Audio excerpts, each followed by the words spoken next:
श्री राधे राधे। भक्तों,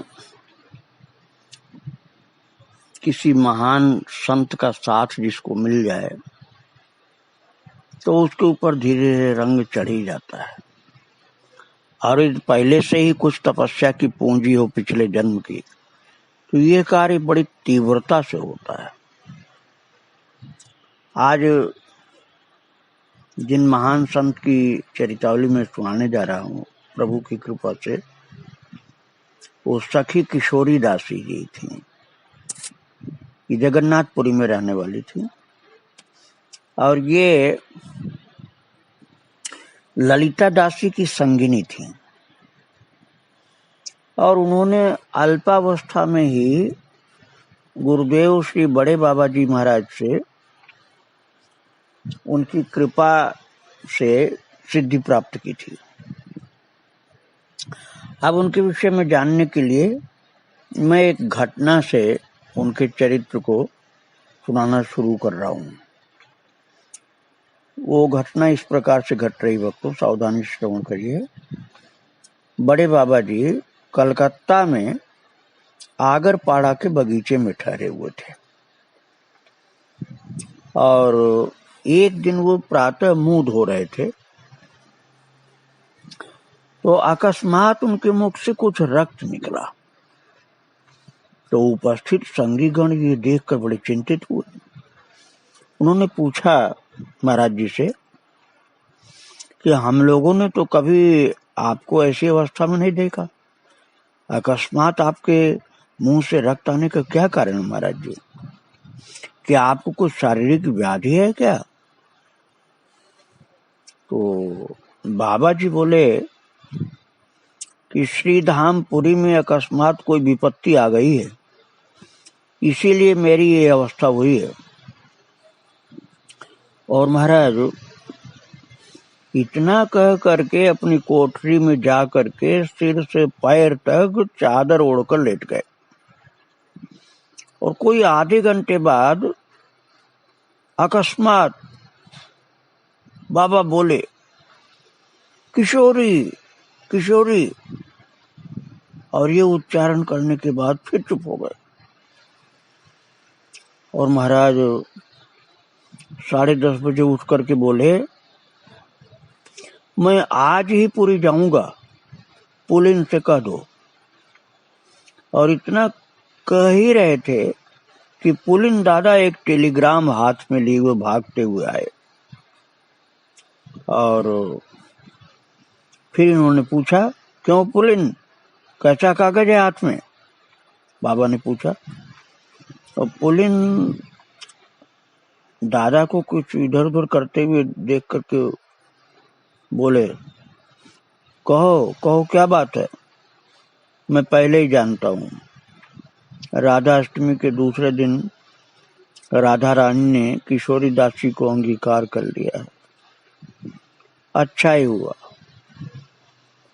उसने निरपराध जीवन यापन कर राधा रानी की कृपा प्राप्त कर ली।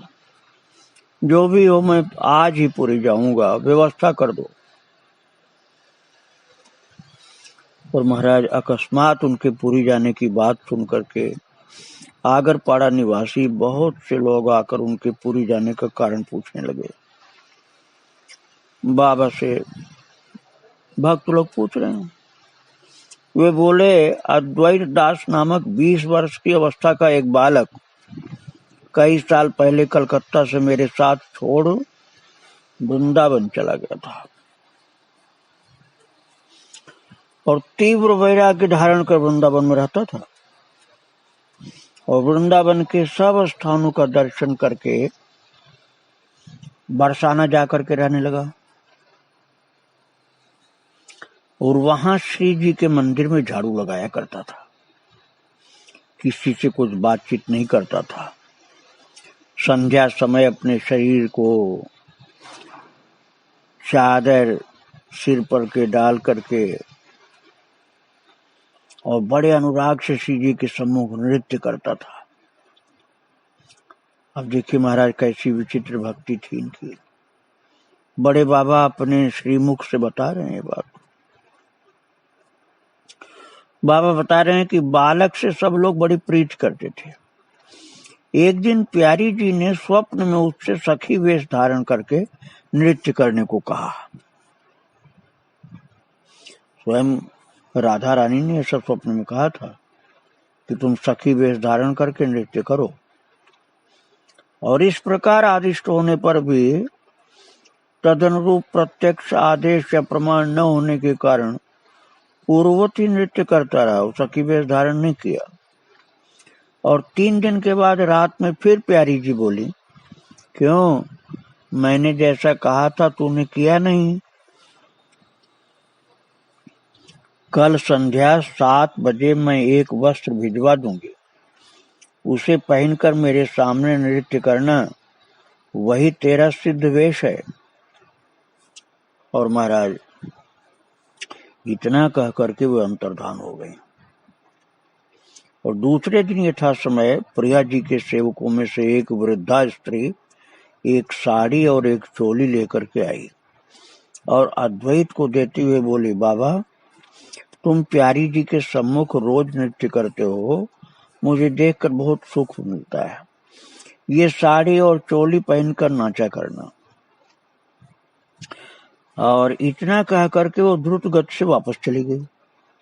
और क्रमशः उसकी इस वेश से इतनी आसक्ति हो गई थी कि वो प्रयत्न करने पर भी उसे छोड़ न सका। संगी साथी उसे किशोरी दासी कहकर पुकारने लगे। 1 वर्ष तक परमानंद पूर्वक ब्रज में रह करके फिर वो पुरी चला गया और झांझ पीटा मठ में राधाकांत देव की सेवा करने लगा। उसका अपूर्व भाव विकास, उसकी आश्चर्यजनक लीला स्फूर्ति और अभावनीय सेवा परिपाटी, ये सब देखकर लोग मुग्ध हो जाते। उसके सेवा काल में श्री विग्रह का ऐसा पूर्व माधुर्य और ऐसा सौंदर्य विकास हो गया कि लोग सोचने लगे कि ये वही सेवा विग्रह है या दूसरे हैं। सेवा विग्रह में ऐसी कांति फैल गई महाराज। और कभी कभी तो बाबा कहते हैं कि मुझे भी भ्रम हो जाता था। उस बालक की साधना पूर्ण हो चुकी थी, इसलिए राधा रानी ने कल उसे सदा के लिए अंगीकार कर नित्य सेवा में नित्य लीला में राधा रानी ने स्वीकार कर लिया। उसकी अवस्था देख करके मुझे अवश्य परमानंद प्राप्त हुआ, पर निताई चांद ने कृपा करके उसका संग दिया था मुझे। उसे देखते ही मुझे लीला स्फूर्ति होती थी। बाबा बहुत आनंदित होते थे उसका संग पाकर। बाबा कह रहे हैं तो उसकी लीला कथा सुन करके मेरा हृदय बिल्कुल भाव विभोर हो जाता था। उसकी सेवा का विकास देख करके प्राण शीतल हो जाते थे। और उसका अब अभाव हो गया, वो चला गया। बाबा जी महाराज नेत्र लाल लाल हो गए, आंखों से आंसू गिरने लगे उनके। और भाव विभोर अवस्था में इस प्रकार, और बहुत सारी बातें, बहुत सारे शब्द बाबा जी के मुख से निकलते ही रहे उसके विषय में। उनके मुख से किशोरी दासी का गुणानुवाद सुनकर के सब लोग विस्मित भाव से उसके लिए दुख प्रकाश करने लगे। तब उन्होंने सबसे विदा ली और हावड़ा पहुंच करके श्रीधामपुरी के लिए गाड़ी पकड़ी। दूसरे दिन 8 बजे के लगभग गाड़ी जगन्नाथपुरी पहुंची और ये लोग ताली बजा बजा कर कीर्तन करते हुए झांझ पीटा मठ पहुंचे। ललिता दासी आदि आश्रमवासी गण बाबा जी महाशय को पा करके समकालीन सुख दुख में निमग्न हो गए और सब किशोरी दासी की याद करके कातर भाव से रुदन करने लगे। बाबा जी महाशय ने सबको सांत्वनापूर्ण वाक्यों से आश्वस्त किया और किशोरी दास जी के बारे में पूछा। तब ललिता दास जी बोली, आप जब यहाँ से चले गए तब एक दिन कलकत्ता से खबर आई कि आप किसी के कुछ कहे बिना कहीं चले गए हैं, और खबर पाते ही सब लोग बहुत चिंतित हो गए। मैं रसोई बना रही थी, अकस्मात किशोरी दासी मेरे पास आई और बहुत कुछ वार्तालाप करने के बाद व्याकुल होकर बोली, माँ, तुम्हारा शरीर तो प्रायः अस्वस्थ रहता है, तुम यदि हमसे पहले ही चल दी तो कौन हमारे खाने पीने के लिए यत्न करेगा।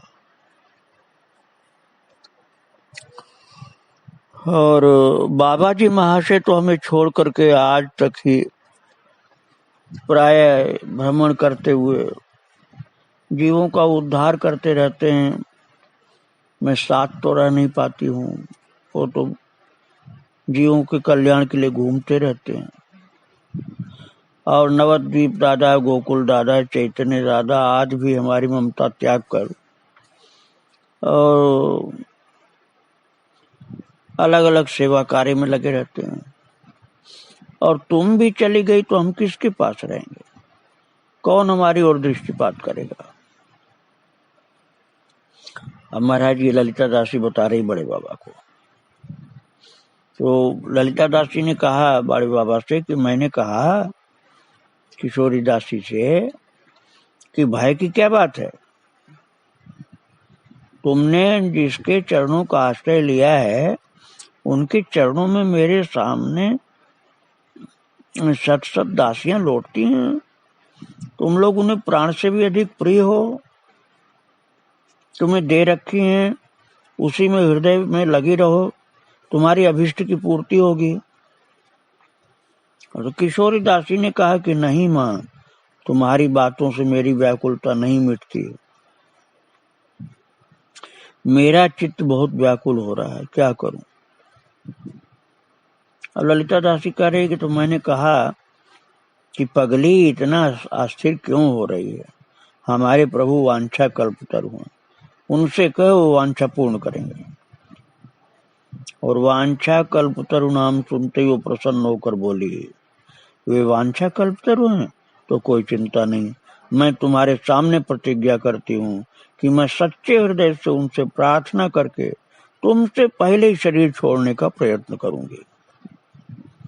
महाराज जबकि उम्र कम थी उसकी, लेकिन उसने ललिता दासी से कहा कि मैं तुमसे पहले जाऊंगी भगवान के धाम।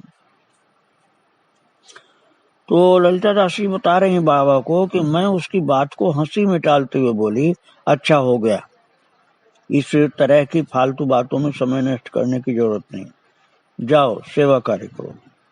और वो तुरंत ठाकुर मंदिर चली गई और मैं अपना काम करने लगी। बड़े बाबा को इस तरह से अपनी बातें ललिता दासी ने बताया कि किशोरी दासी ने मुझसे इस प्रकार से बात की थी बाबा। और कई दिन बीत गए।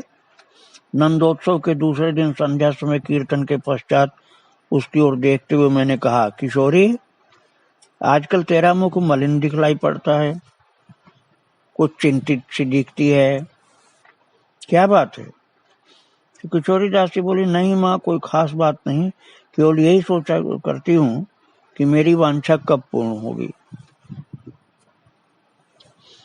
और उस दिन की बात भूल जाने के कारण मैंने उपासना के संबंध में कहा। परम करुणामयी प्यारी जी से कहो, उन्होंने जब सेवा में लिया है तो चिंता की क्या बात है। और किशोरी दासी बोली कि मुझे कोई चिंता नहीं, फिर भी तुमसे दो बातों की प्रार्थना करती हूँ, तुम पूर्ण करने की प्रतिज्ञा करो तो कहूँ। तो ललिता दासी बोली कि अरे पगली, कौन सी बात है जो मुझे प्रतिज्ञा करनी होगी। अच्छा, मैंने प्रतिज्ञा की, तू जो कहेगी उसे यथाशक्ति पूरी करने की कोशिश करूंगी। तो किशोरी दासी ने कहा, मेरी पहली प्रार्थना है कि मेरे अंतिम समय तुम मेरे सिद्ध नाम का मुझे स्मरण करा देना। फिर बोली कि दूसरी प्रार्थना ये है कि उस समय मेरी असावधानी के कारण वस्त्रों के अस्त व्यस्त हो जाने से मेरी लाज न जाने पाए। मुख्य बात यह है कि अंत समय मेरे भावोचित वेश के विपरीत कोई बात न हो, इसका तुम्हें विशेष रूप से ध्यान रखना होगा। किशोरी दासी की उस समय की भाव भंगिमा और उसकी बातें ललिता दासी बता रही बाबा से कि मेरे हृदय में चुभ करके रह गई। उस दिन मैं उन्हें उपहास में न टाल सकी। कुछ कातर भाव से बोली, किशोरी, अरे तू सदा ही इस प्रकार की हृदय विदारक बातें क्यों कहती रहती है, मुझे आघात पहुंचाती है। ऐसी सुमधुर सेवा पाई है, सेवा कर। जाने की बात, शरीर छोड़ने की बात क्यों करती है? तो किशोरी दासी बोली कि मैं क्या करूं, मेरा मन कहता है कि मैं राधा अष्टमी तक भी सेवा कर पाऊंगी कि नहीं, इसमें मुझे संदेह लगता है। भक्तों, ललिता दासी ने बाबा से सारी बात इस प्रकार से सुनाई। वो कह रही है ललिता दासी जी कि मैं किसी और काम के लिए चली गई और सचमुच राधा अष्टमी के पूर्व दिन मुझे बुला करके बोली, माँ मैं आज सेवा न कर सकूंगी, गोवर्धन को सेवा में नियुक्त कर दो। तो ललिता दासी बता रहे हैं कि मैंने ऐसा ही किया, पर मेरा मन बहुत उदास हो गया।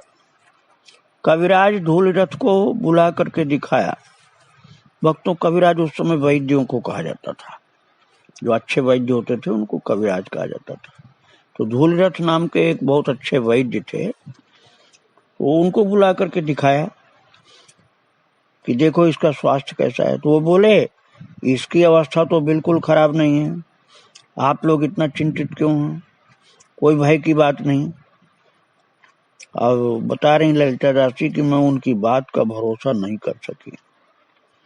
तब एक डॉक्टर को बुलाया, तो वे पहले तो हंसते हंसते अस्थिर से हो गए, चंचल से हो गए। फिर बोले, आप लोग इसके मरने के कोई लक्षण देख रहे हैं क्या? तो ललिता दासी ने कहा, हम लोगों को ऐसा लक्षण तो नहीं दिख रहा, लेकिन ये तो स्वयं कह रही है कि अब ये शरीर को छोड़ के जाने वाली है। तो डॉक्टर ने कहा, कोई भय की बात नहीं, साधारण सा ज्वर है, हल्का सा बुखार है, और मैं दवाई दे देता हूँ, आज ही ठीक हो जाएगी। और किशोरी दासी ने दवाई खाने से मना कर दिया।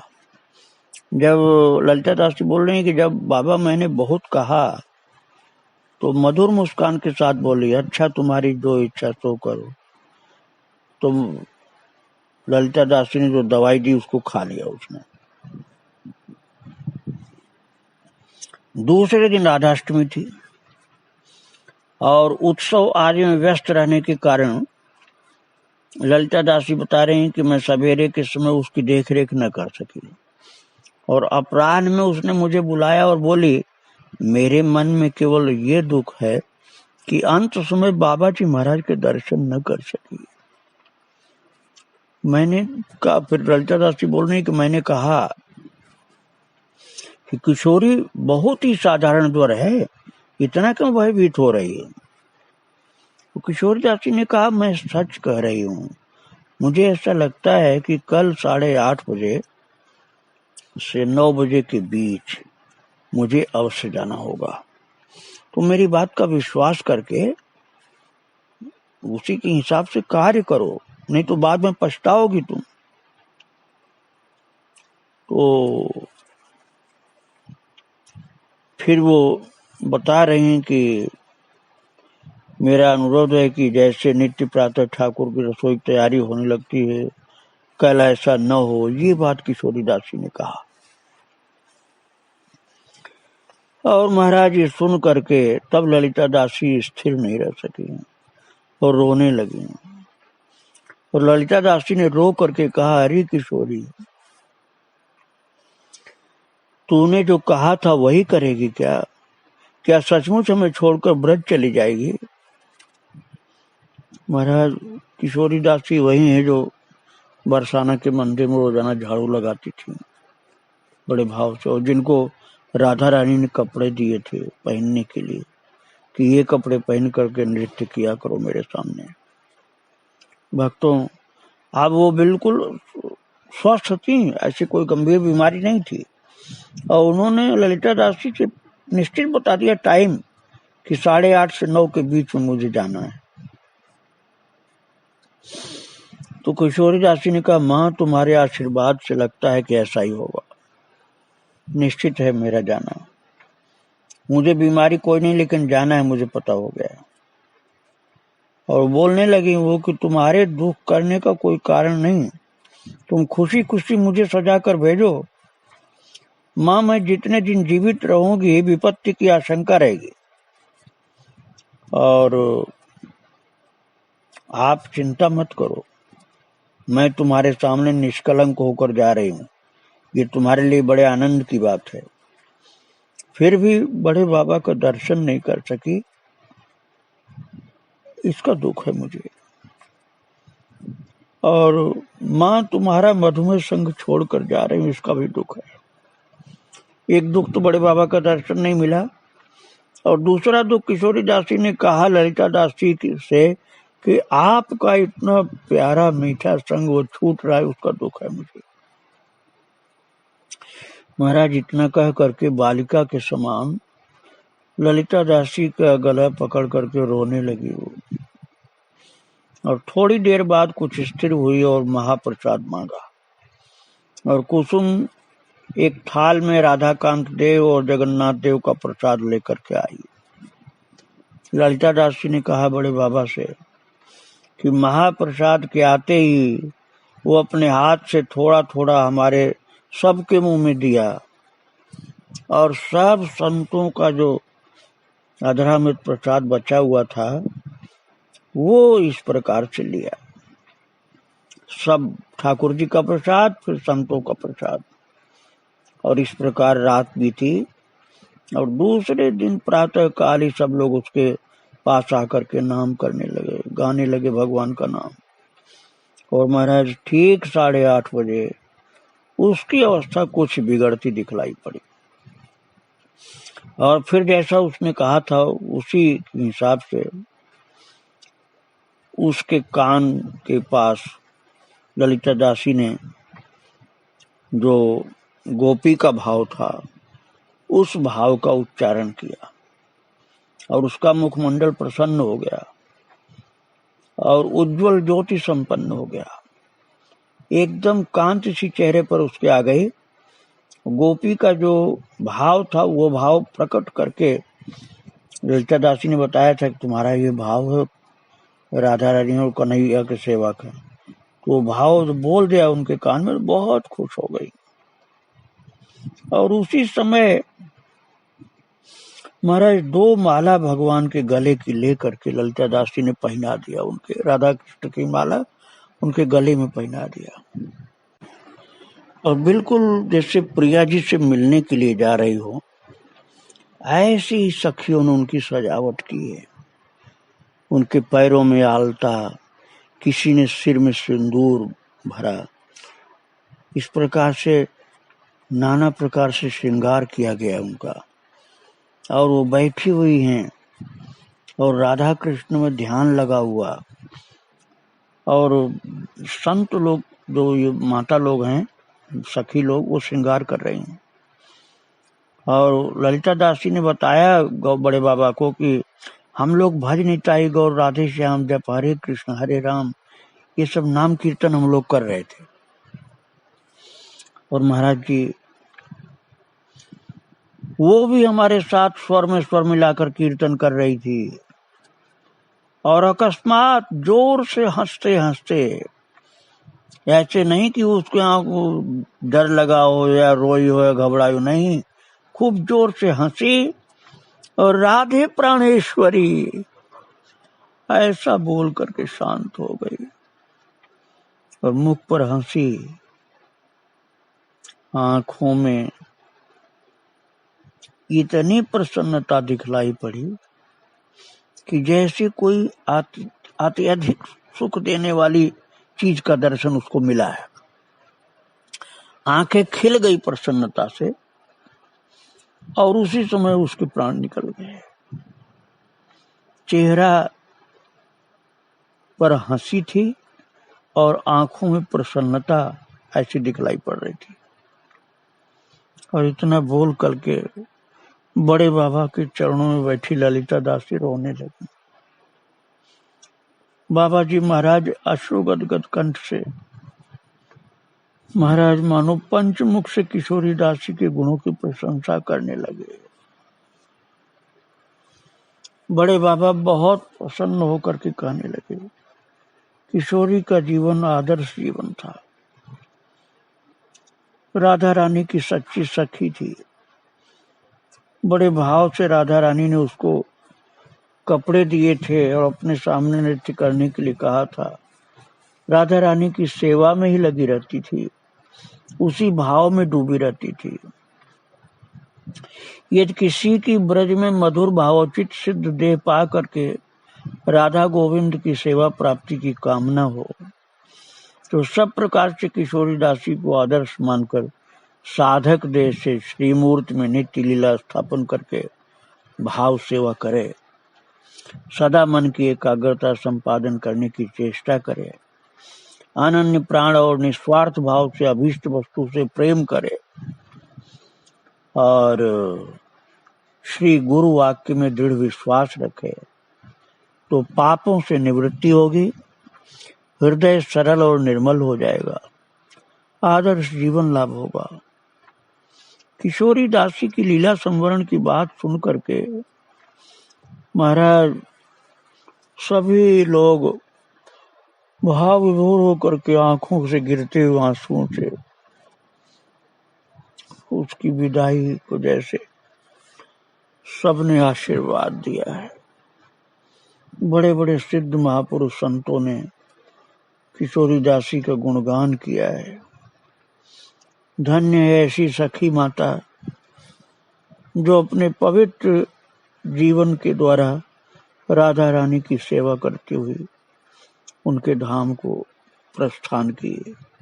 उनके चरणों में बारंबार प्रणाम। श्री राधे राधे, जय श्री राधे राधे।